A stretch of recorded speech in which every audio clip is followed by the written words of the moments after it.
Si le clamer. Très bien.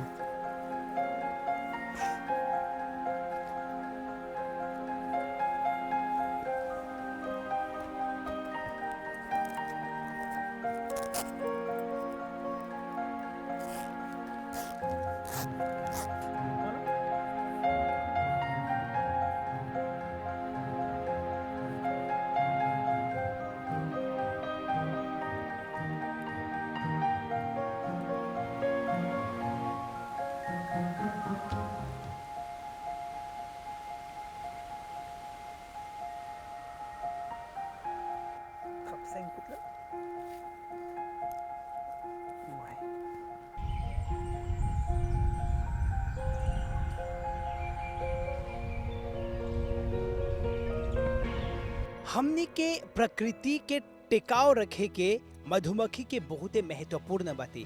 ई बोलल जाला कि अगर हमनी के धरती में मधुमक्खी नहीं रही त पूरे संपूर्ण मानव जाति के नाश हो जाए। सब कोई के नमस्ते और प्रणाम।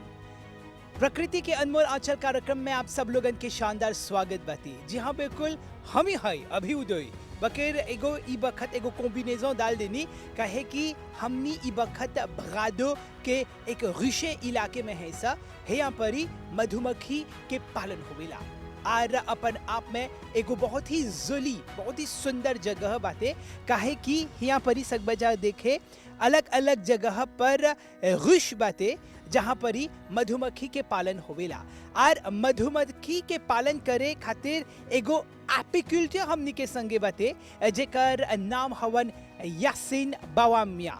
ओकर संगे हमनी बते आपसा कैसे बा? अच्छा है।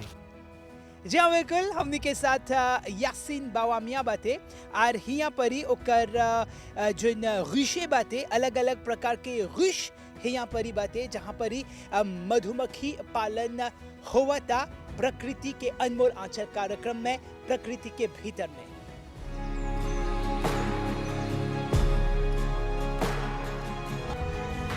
Ça s'appelle un smoker.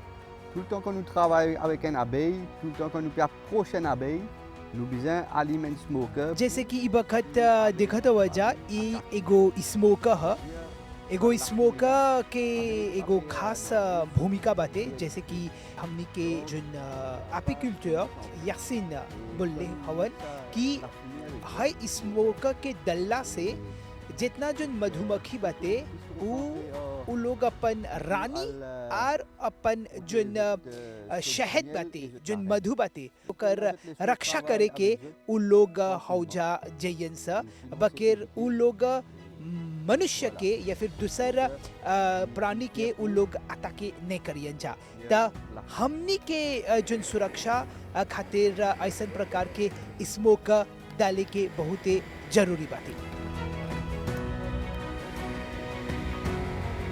जब बिल्कुल प्रकृति के अनमोल आंचल कार्यक्रम ई बखत देखत हुआ जा अभ्युदय के बगल से और यहाँ पर ही सकब जा बोले कि हमनी एगो जंगल में है सा प्रकृति के बहुते भीरी है सा और प्रकृति से जुड़ल जो जीव जंतु बाते ओकरा जाने के और पहचाने के काम हुआ था और यहाँ पर ही ऐसन ऐसन पेड़ बाते जेकरा हमनी एकालिप्टस और बेरोज बोलीला सा आजकल त मतलब ओकर फ्लोरेशन नहीं हुआ था ओकर जो फ्लोराशन नहीं हुआ था कहे कि ई बखत हमनी मतलब सर्दी के मौसम में है सा त पोलिनेशन उतना ज़्यादा नहीं हुआ था बकेर ऐसन बेरा में सकबजा देखे कि जो मधुमक्खी पालन बाते जो मधु पैदा करे के जो प्रक्रिया बाते तनिसन उमे एगो गालौचिस्म आगल बाते कहे कि ऐसन वक्त में उतना मतलब मधु पैदावार नहीं होएला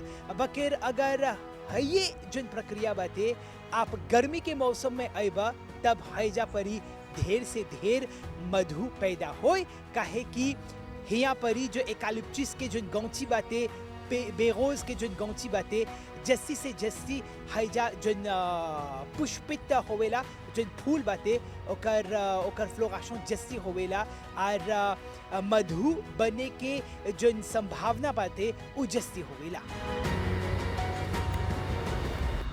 Avant nous travailler avec une ruche, nous mettons un peu de la fumée qui ban abeille là pas attaque nous.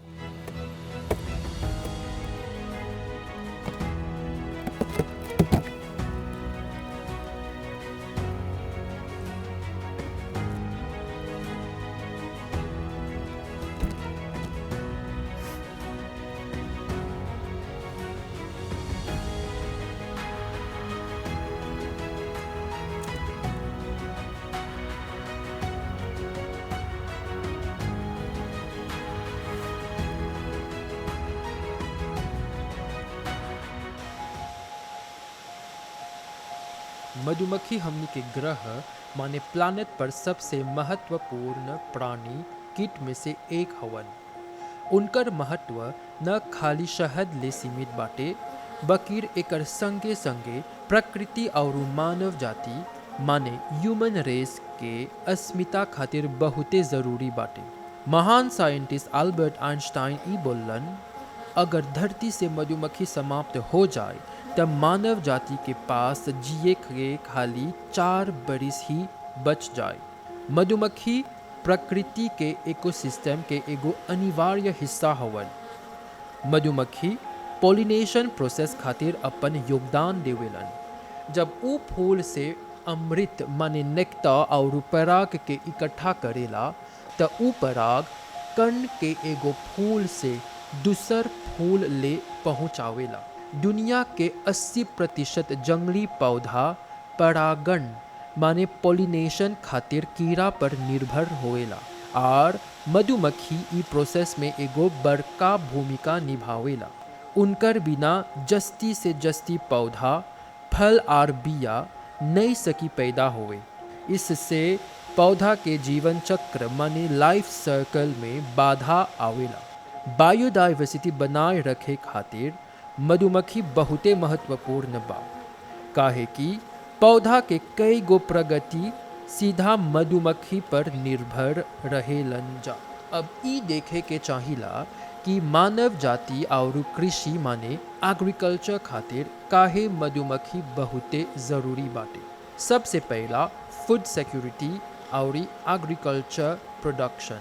एकर मतलब ई है कि हमनी के थैली में आय होला 70% फसल जेमे फल, सब्जी, मेवे और तेल बीज शामिल बाटे। ई सब पॉलिनेशन खातिर मधुमक्खी पर निर्भर रहेला। मधुमक्खी के पॉलिनेशन से फसल, सब्जी और फल के प्रोडक्शन में एवरेज 20 से 30% ले बढ़ेला। अब मजीने कर अगर मधुमक्खी नहीं रही तब बढ़ती दुनिया में खाद्य संकट माने ग्लोबल फूड क्राइसिस सकी हो जाए, काहे कि हमनी के जस्ती पोषण देवे होला फसल के नाश हो जाए।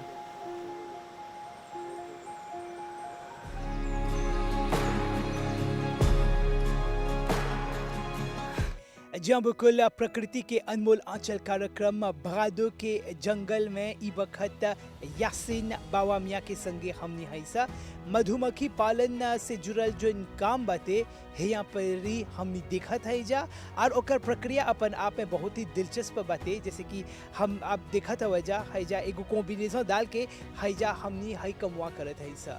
त सबसे पहले हमनी के ई बतावा यासिन कि एपिकल्चर के प्रति आपके जो l'intérêt बातें कब से शुरू होल बातें? Alors, l'aventure de l'apiculture a commencé il y a 10 ans de cela.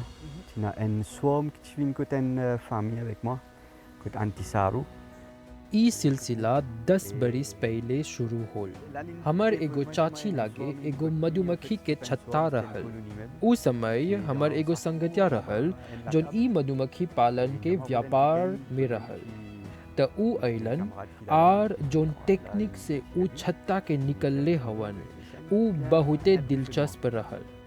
La façon dont les abeilles fonctionner, les abeilles communiquent entre elles.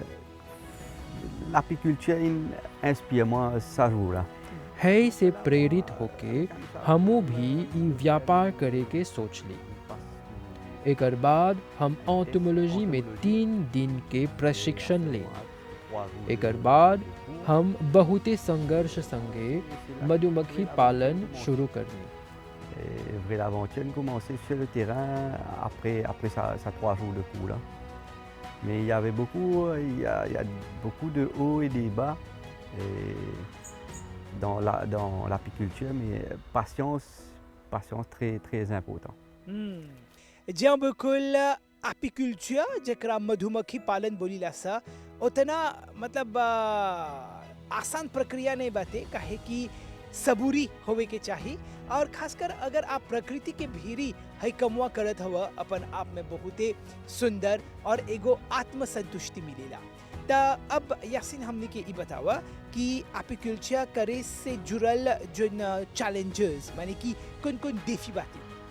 Il y a des façons qui nous rencontrent un problème de l'apiculture. Il y a un côté de protection pour les abeilles. Ça veut dire que téléphone nous. त हम सकी बोले एगो मधुमक्खी पालक यानी apiculture के होइला से हमनी दूगो मुख्य चुनौती के सामना करेला। कई जना हमनी के तब फोन करेलन जब उ लोग मधुमक्खी के छत्ता के नाश कर देवेलन। कबो कबो उ जना छत्तावन में आग भी बार देवेलन। कौनो जना मधुमक्खी पर कीटनाशक यानी इंसेक्टिसाइड भी छिड़क देवेलन। Avec Manabella, c'est aussi un problème qui nous rencontrait. Et ouais, voilà, un peu un problème qui nous rencontrait côté sauvetage. Et ici, de côté production, nous rencontrons plutôt problème côté changement climatique. मधु उत्पादन यानी honey production में जोन चुनौती हमनी के होवेला उ पर्यावरण में जोन बदलाव आवता त उ से जुड़ल बा। खराब मौसम के कारण मधुमक्खी के भोजन यानी फूल से रस और पराग कमती आवेला और हमनी किसान लोगन से ई दरखास्त करब कि उ लोग अपन खेती में कमती रासायनिक कीटनाशक यानी केमिकल पेस्टिसाइड के प्रयोग करिया। इससे मधुमक्खी के जान सकी बचे। Mais pour d'autres places, nous avons un problème usage excessif de pesticides. ता अब हमनी के ई बतावा भाई यासिन कि हिया परी ढेर गो गुश दिखत है सकब जा एगो इलाके गुशे बाते त काहे हिया परी ही है सब जितना जो गुश के बाते ओकरा इस्ताली करे के काम कर रहे हो। Ici, où sentiez-vous bien ici? हम ई स्थान के ई खातिर चुनली काहे कि ई जगह प्रकृति के करीब बा। यहाँ परी हम के मन के शांति महसूस होला। यहाँ परी ताज़ा हवा बहेला, चहु और हरियाली बा। त एही खातिर हम ई सोचली कि ई स्थान मधुमक्खी पालन करे के जस्ती उचित रही। जे हम ऐसन वातावरण में निमन से रहीला त हमर मधुमक्खी भी ई में निमन से रही। Wild pepper, bérose, qui bérose, du poivre sauvage ou du poivre marron ici, qui apporte une bonne production de miel pour les moustiques. Yasin हमने के ई बतावा कि यहाँ परी जब आवेला त आप कैसे महसूस करेला, कैसे फील करेला? Alors, comment mon sentiment est très bien au milieu des bois, au milieu des abeilles. Et c'est une sensation très positive. हमके बहुते निमन महसूस होवेला जब हम ई जंगल और मधुमक्खी के बीच रहेला। ई एगो पॉजिटिव वाइब पैदा करेला। यहाँ पर ही आप शुद्ध हवा के सेवन सकबा करे जोन आपके शारीरिक और मानसिक स्वास्थ्य खातिर बहुते लाभदायक है। Vous donne bon l'environnement, on respire bien sûr. Quand pas venir pour Covid, comme ça pour Covid, c'était vraiment difficile pour moi, pas juste stressant à cause de Covid, mais aussi de ne pas être avec les abeilles, de ne pas être dans les bois. जब हम एगो दिन अपन मधुमक्खी संगे नहीं बिताइला तब हमके बहुते अजीब महसूस होवेला। Souvent moi je dis ça, quand un jour je ne plus faire apiculture, un jour je peux arrêter. Mais ça va être dur pour moi de ne pas être avec les abeilles. मधुमक्खी पालन करे से पहला एगो जना के मधुमक्खी संगे प्यार चाहिला करे। Nous faire une mission, me sauver, moi-même, me relocaliser ici, dans un bon environnement, vous êtes fait le miel. C'est ça qui rend moi heureux, ça qui rend moi, c'est ma raison d'être sur cette terre, de sauver les abeilles et de faire que les abeilles produisent du miel pour nous. Yasin ई बोलल जाला कि मानव जाति के रख रखाव के लिए, मानव जाति की सस्टेनेबिलिटी खातिर, मानव जाति के टिकाव खातिर मधुमक्खी के बहुते महत्वपूर्ण भूमिका बाटे। त एकर बारे में कुछ बोलबा? La nature elle apporte nous l'air pur, la nature elle apporte nous une plante médicinale, la nature elle apporte nous une nourriture pour nous. Et les abeilles dans tout ça là, ils forment partie de la nature. प्रकृति हमनी के शुद्ध हवा देवेला, कई गो औषधीय पौधा यानी मेडिसिनल प्लांट्स देवेला। त ई सब में मधुमक्खी के बड़ा योगदान बा। मधुमक्खी फूल के पराग और रस से मधु बनावेला।